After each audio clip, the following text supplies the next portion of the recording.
The grand doors of the wedding hall burst open with a loud crash. 3 small children stood in the entrance, their clothes dusty and their faces wet with tears. The little girl in front stepped forward and shouted, "Daddy! Daddy, please stop. We are here. We are your children." The bride gasped. Her white wedding dress sparkled under the lights, but her face turned pale. She looked at the groom with shock and fear. The groom, Michael, was the richest man in the city. He stood frozen at the altar, his hands shaking. Security guards rushed toward the children, but everyone wanted to know one thing. Who were these children and why were they calling Michael their father? Hello family, welcome back. Please hit subscribe and give this video a thumbs up. It really supports our channel. Don't forget to share with your friends and turn on the notification bell so you never miss a new story. And please tell us in the comments where you're watching from. Now sit back, relax, and enjoy the story. To understand this shocking moment, we need to go back 9 years. Back to when everything started. Back to when a young nurse named Joy fell in love with a struggling artist. Joy was 20 years old and worked at the General Hospital. She was kind and beautiful with bright, hopeful eyes. One evening, she went to an art show with her friend. That's where she met Peter. He was an artist who painted beautiful pictures. His clothes were old and his shoes had holes, but his smile made Joy's heart jump. They talked for hours that night. Peter showed her his paintings. He told her about his dreams. Joy felt something special between them. After that night, they started seeing each other every day. Peter would paint pictures of Joy. She would bring him food after her hospital shifts. They would walk by the beach and talk about their future together. Peter promised Joy forever. He said they would build a beautiful life together. Joy believed every word he said. She had never been so happy. 6 months later, Joy discovered something that changed everything. She was pregnant. She felt scared but also excited. This was the baby she would have with the man she loved. One evening, Joy sat with Peter in his small room. She told him the news. "Peter, I'm going to have a baby. Our baby." Peter's face changed immediately. He looked at the floor and said nothing.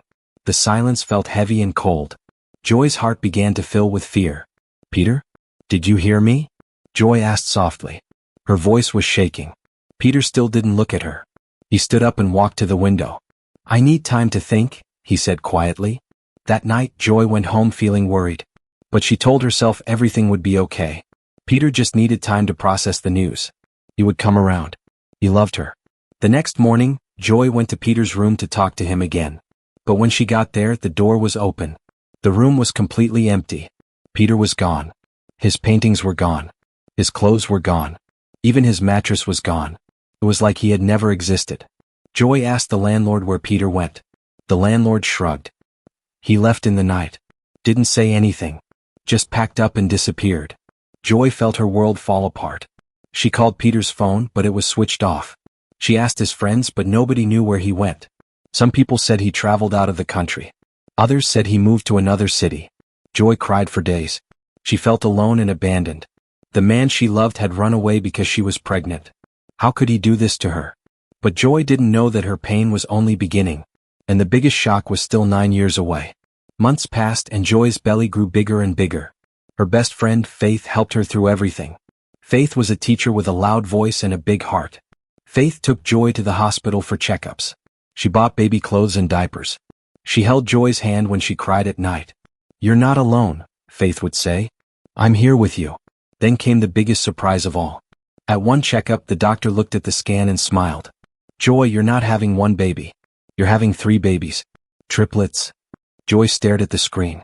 3 tiny hearts were beating. 2 girls and 1 boy. She felt joy and fear at the same time. How would she raise 3 children alone? The babies came on a rainy Tuesday morning. The labor was long and painful. Faith stayed by Joy's side the whole time, holding her hand and encouraging her. When the babies finally came, Joy heard 3 different cries. 3 perfect little voices. She looked at their tiny faces and started crying tears of happiness. Joy named them Grace, Daniel, and Ruth. Even though Peter had abandoned them, these babies were her greatest blessing. She promised herself she would give them the best life possible. Being a single mother of triplets was harder than anything Joy had ever imagined. She worked long shifts at the hospital. She came home tired but still had to feed 3 babies, change 3 diapers, and calm 3 crying voices. Some nights, Joy only slept 2 hours. Her body ached with exhaustion.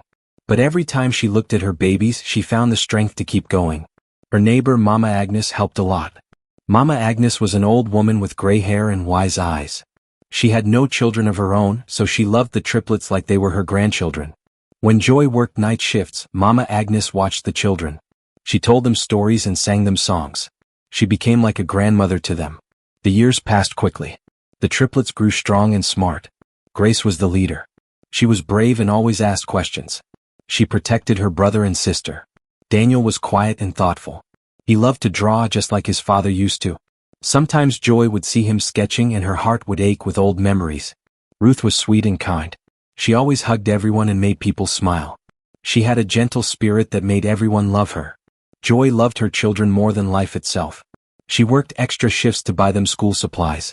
She sewed their clothes when she couldn't afford new ones. She made sure they never felt unwanted. Sometimes the children asked about their father. "Mommy, where is our daddy?" Grace would ask. Joy had kept one thing from her time with Peter. She had drawn a sketch of his face from memory. She showed it to the children. "Your father was an artist named Peter," Joy told them. "He had to go away and couldn't come back." She didn't tell them he had abandoned them. She didn't want them to feel the pain of rejection. The children would stare at the sketch and imagine their father. They created stories about him in their minds. Maybe he was on a great adventure. Maybe he was painting beautiful pictures somewhere far away. One evening when the triplets were 9 years old, everything changed. Joy was at work, and the children were at Mama Agnes's house watching television. A news program came on. The reporter was talking about a big society wedding. The richest man in the city was getting married. His name was Michael Thompson. The screen showed photos of the man in an expensive suit. He was smiling at the camera during a pre-wedding photo shoot. His face filled the entire screen. Grace suddenly dropped her cup of water. It crashed on the floor, but she didn't notice.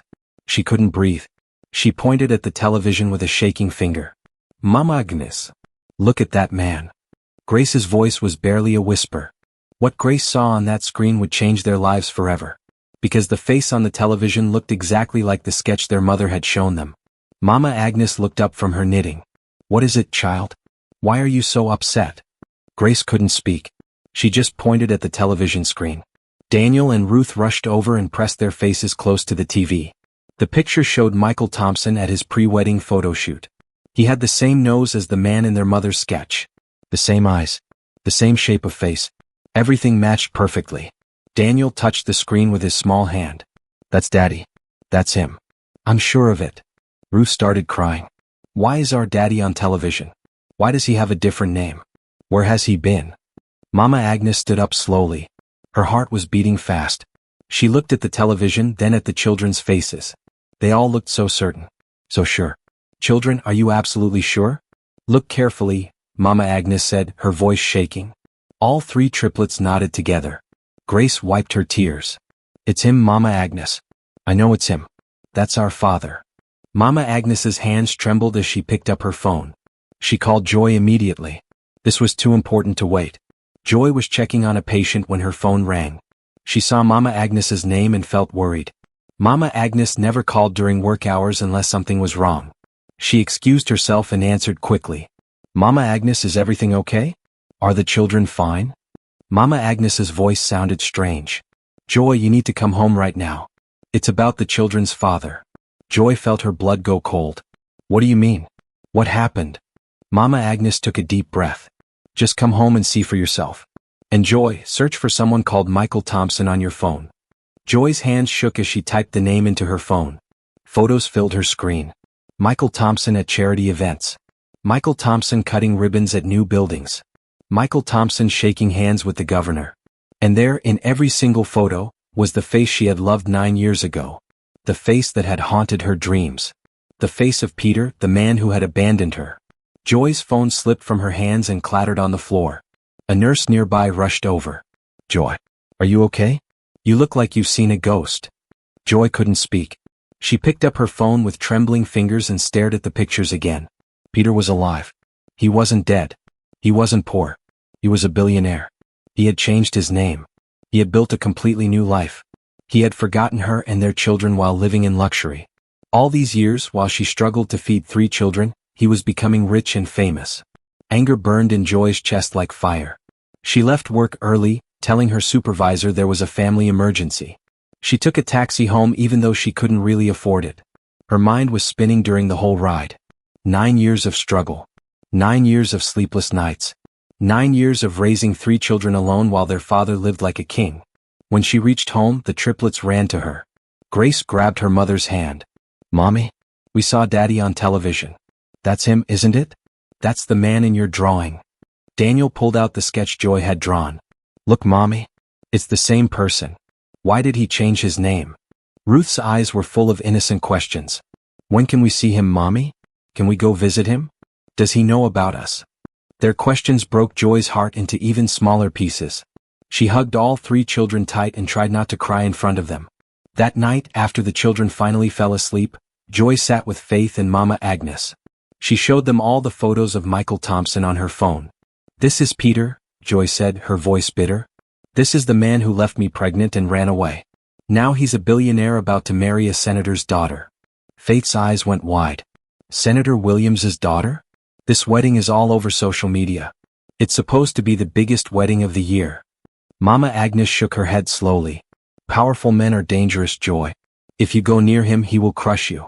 You must be very careful." But Faith disagreed loudly. "No, Mama. He has 3 children.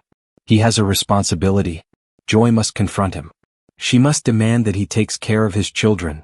They argued back and forth while Joy sat in silence. Her mind was racing with thoughts and emotions. Anger, pain, hope, fear. Everything mixed together. Finally, Joy made a decision that would set everything in motion. A decision that would lead to that shocking moment at the wedding. Joy spoke quietly but firmly. "I will write him a letter. I'll tell him about the children. I'll ask him to meet me privately. Maybe he didn't know I had the babies. Maybe he'll do the right thing." Faith snorted. "Men like that only do the right thing when they're forced to.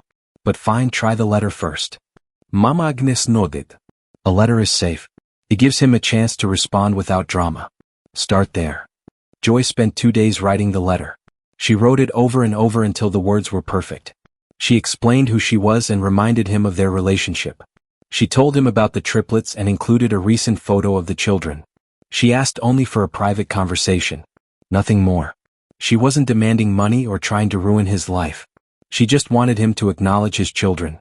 Joy found the address of his company online. Thompson Enterprises was in the richest part of the city. The building was tall and made of glass. One afternoon, Joy took a bus there. Her heart pounded as she walked toward the entrance. Security guards in sharp uniforms stood at the doors. Rich people in expensive clothes walked in and out. Joy felt small in her simple nurse uniform.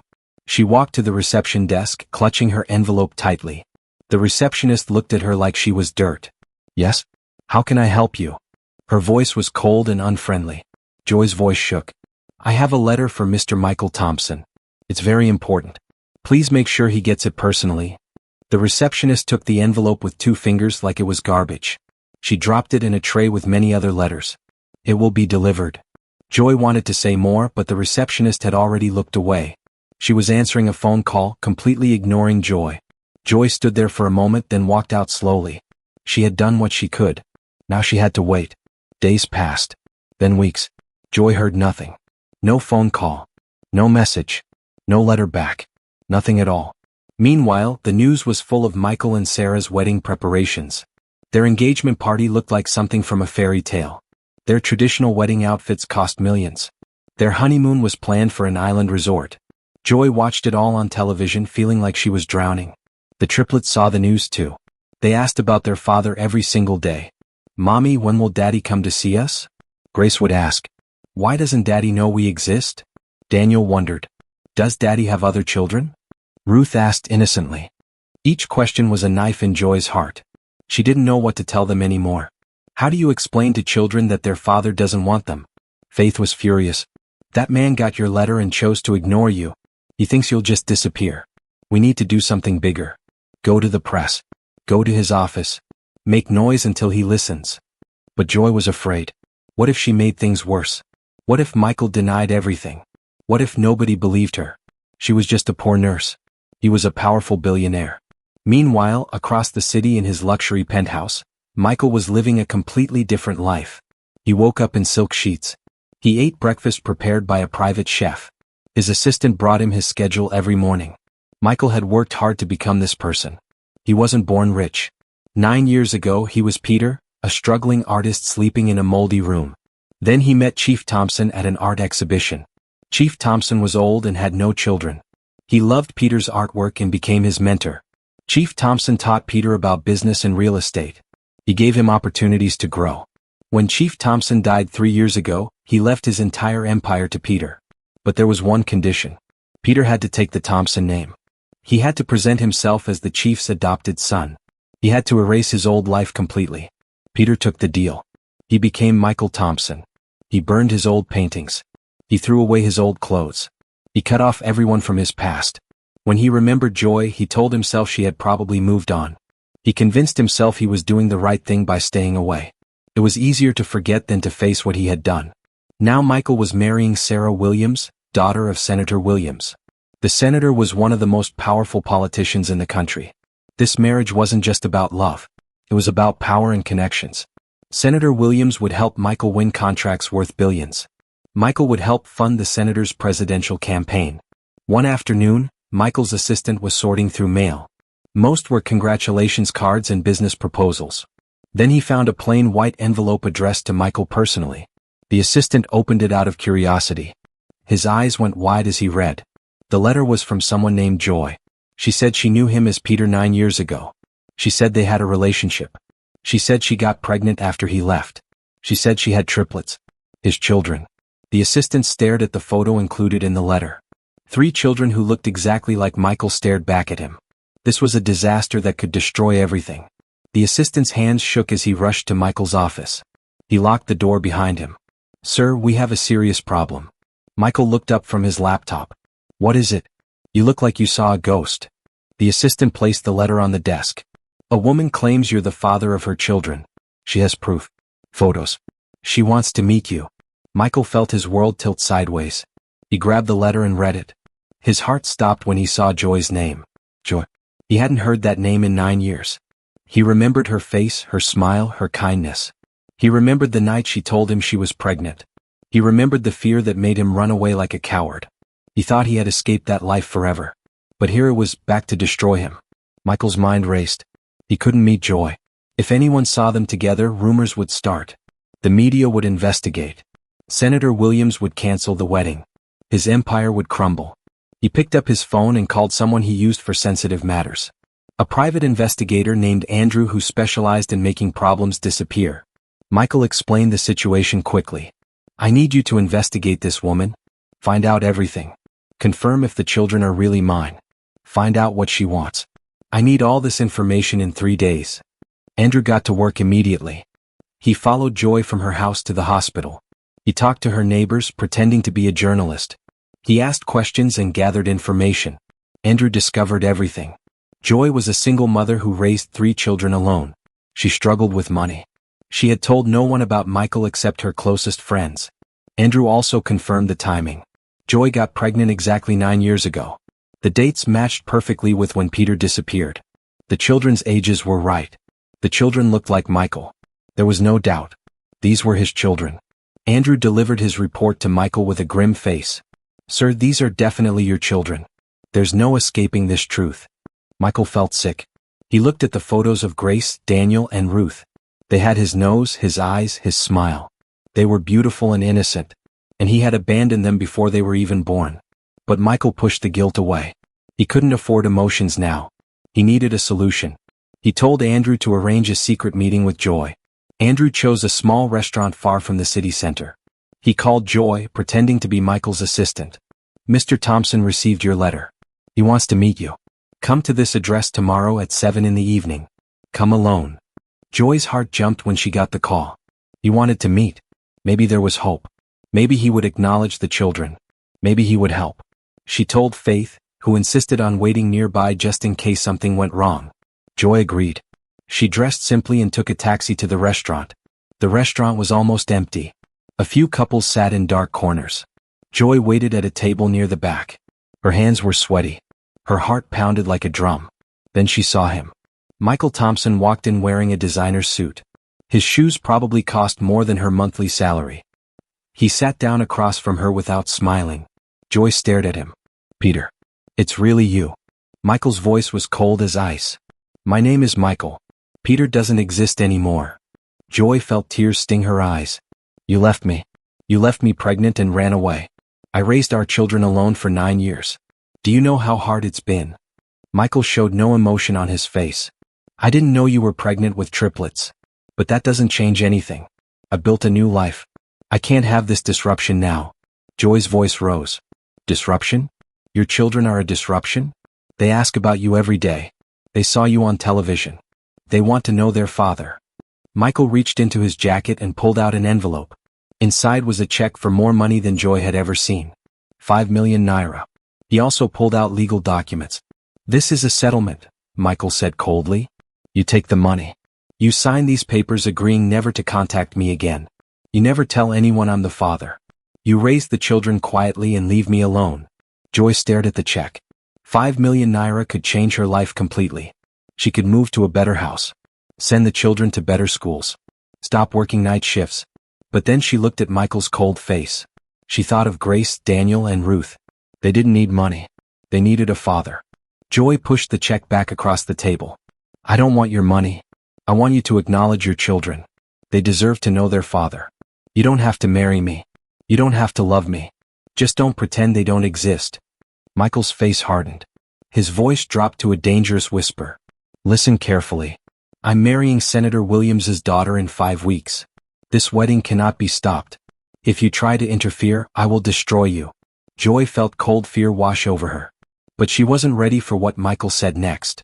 Words that would push her to make the bravest decision of her life. Michael leaned forward, his eyes dark and threatening. I have lawyers. I have money. I have power. I will make you look like a liar and a gold digger. No one will believe you. Joy's voice trembled. But I have proof. I have photos from when we were together. I have people who knew us. Michael smiled, but it was a cruel smile. You have old photos of a poor artist named Peter? You can't prove Michael and Peter are the same person. I've changed completely. You're a nobody. I'm a billionaire. Who do you think people will believe? Tears ran down Joy's face. How can you be so cruel? Those children are innocent. They did nothing wrong. Michael stood up. Take the money or leave it. But if I hear you contacted the media or came near me again, you will regret it. He walked out without looking back. Joy sat alone in the restaurant, crying. Faith rushed in after seeing Michael leave. She found Joy with her head on the table, shoulders shaking. What happened? Did he agree to help? Faith asked gently. Joy could barely speak through her tears. He offered me money to disappear. He threatened me. He called our children a disruption. Faith's face turned red with anger. That heartless snake. We're not giving up. We'll find another way. That night, Joy lay awake staring at the ceiling. She felt hopeless and defeated. How could she fight a billionaire with a senator's support? But when morning came and she saw her children eating breakfast, laughing and playing, something changed inside her. These beautiful children deserved better. They deserved a father who acknowledged them. Mama Agnes surprised everyone by speaking up. Joy, you must go to that wedding. You must speak your truth in front of everyone. It's the only way. Joy felt strength building inside her. You're right, Mama. I'll go to that wedding. I'll tell the truth. What Joy didn't know was that 3 pairs of young ears had heard everything. Grace, Daniel, and Ruth had been listening from the hallway. The triplets made a secret plan. They would go to the wedding themselves and find their father. On the morning of the wedding at exactly 5 o'clock, 3 small children slipped out quietly. They took buses across the city toward the big hotel. Hours later, Faith woke up and screamed. Joy. The children are gone. Joy's heart stopped. They went to find their father. She and Faith rushed to the hotel in a taxi. Meanwhile, the wedding had begun. The hall was packed with rich and powerful people. Michael stood at the altar in his expensive suit. Sarah stood beside him in her beautiful white dress. The priest spoke in a loud voice. If anyone has any reason why these two should not be wed, speak now or forever hold your peace. Everyone expected silence. But then, from the back of the hall, there was a loud crash. The huge doors burst open. 3 small children stood in the entrance. Their clothes were dusty. Their faces were wet with tears. They looked exhausted and scared. Grace stepped forward. Her voice shook, but she spoke loud enough for everyone to hear. Daddy? Daddy, please stop. We are here. We are your children. The entire wedding hall went silent. Every head turned to stare. Camera flashes stopped. The music died. Sarah gasped and grabbed Michael's arm. What is happening? Who are these children? Michael stood frozen at the altar. His face turned white. His hands began to shake. Daniel held up a crumpled drawing. Ruth clutched her teddy bear. Both were crying. Grace's voice cracked with emotion. "Please, Daddy. It's us. We came to find you." The guests began whispering. Governors and senators looked shocked. Cameras started recording again. Security guards rushed toward the children, but everyone wanted to hear what would happen next. Senator Williams stood up, his face red with anger. "What is the meaning of this?" Then another voice came from the back. "Grace, Daniel, Ruth." Joy pushed past security, running toward her children. Sarah's hands trembled. She stared at Michael, waiting for an explanation. The diamonds on her dress sparkled under the lights, but her eyes were filling with tears. Michael opened his mouth, but no words came out. He just stood there, frozen like a statue. Grace looked straight at him. "Daddy, don't you remember us?" The truth Michael had tried to bury for 9 years was now standing in front of hundreds of witnesses. The lies were crumbling. The secrets were exposed. And everyone in that wedding hall was waiting to see what the richest man in the city would do when faced with the 3 children he had abandoned. We've come to the end of today's story. I hope it touched your heart. Thanks for watching and staying with us till the end. Don't forget to like, share, and subscribe for more inspiring stories. See you in the next one. And tell us in the comments, where are you watching from?